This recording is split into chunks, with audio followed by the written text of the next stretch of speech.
ठीक है, सवाल क्या कह रहा है? सवाल कह रहा है कि केंद्र -1, 2 और -3 और 3 इकाई त्रिज्या वाले गोले का आपको समीकरण पता करना है। ठीक है, तो ये 3D कोऑर्डिनेट ज्योमेट्री का सवाल है। तो यहाँ पर इसको सॉल्व कैसे करेंगे? सबसे पहले आप एक गोला बना लीजिए, है ना। ये गोला हो गया 3D में, और ये इसका कुछ कोऑर्डिनेट रहा होगा। मान लेते हैं कि इसका जो सेंटर है, सेंटर का कुछ कोऑर्डिनेट रहा होगा।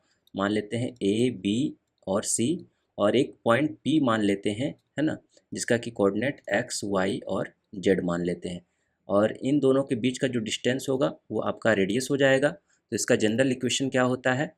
इसका जनरल इक्वेशन क्या होता है? x माइनस ए का square plus y minus b का square plus z minus c का square equal to r square. तो ये जनरली होता क्या है कि यहाँ पर जो पॉइंट है ना, 3D प्लेन में, ये एक्स एक्सिस इधर हो गया और इधर जो हो गया आपका वाई एक्सिस, और इधर हो गया आपका जेड एक्सिस। ठीक है, और जहाँ पे तीनों एक्सिस मिलते हैं वो आपका ओरिजिन हो गया, और ओरिजिन का कोऑर्डिनेट क्या होता है? 0 0 0। तो बेसिकली जो भी पॉइंट है 3D में वो एक्स, वाई और जेड एक्सिस के सापेक्ष में लोकेशन बताता है। ठीक है, तो ये अगर पॉइंट, ये आपका रेडियस हो गया OP, और यहाँ पे आपको A, B और C का मान दे रखा है। A equal to -1, B equal to 2 और C इक्वल टू -3, और R का मान जो है रेडियस दे रखा है 3 इकाई।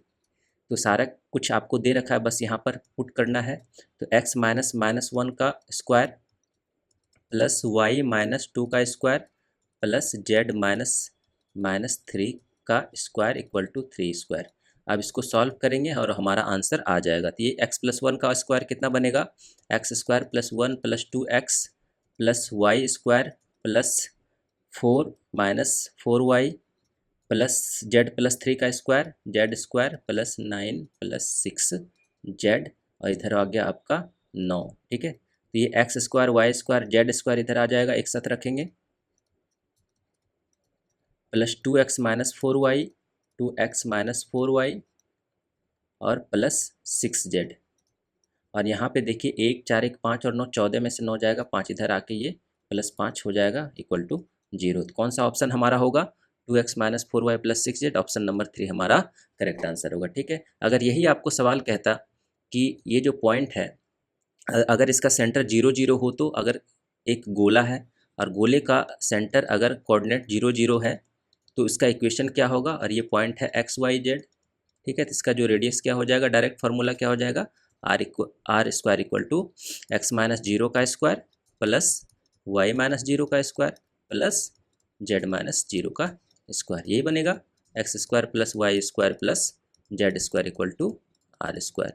तो बेसिकली क्या होता है, एक इक्वेशन समझने का क्या तरीका है कि अगर आपको दो लाइन दे रखा है 2D में, जिसका कि कोऑर्डिनेट x1 y1 है और x2 y2 है, तो डिस्टेंस हम कैसे निकालते हैं? d इक्वल टू होता है √x2 माइनस x1 का square plus y2 minus y1 का स्क्वायर। ये आपका डिस्टेंस होता है। उसी तरह से अगर 3D हो तो यहाँ पर एक और पॉइंट आ जाएगा, x1 y1 z1 आ जाएगा, और ये आपका आ जाएगा x2 y2 और z2। और ये डिस्टेंस कैसे निकलेगा?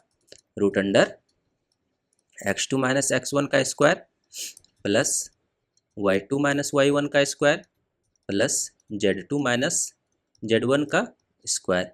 और यही चीज़ यहाँ पर इसके लिए है ना, इस पॉइंट के लिए इसका दो पॉइंट का, एक लाइन का दो कोऑर्डिनेट आपको 3D में दे रखा है, ABC और XYZ, और इसी का डिस्टेंस जो है यहाँ पर R। तो R स्क्वायर बराबर डायरेक्टली क्या डिस्टेंस निकाल देंगे, सारे कोऑर्डिनेट्स को घटा के उसका स्क्वायर करेंगे। तो x माइनस ए का स्क्वायर, वाई माइनस बी का square plus z minus c का स्क्वायर। तो आप इस तरह से इसको समझ सकते हैं।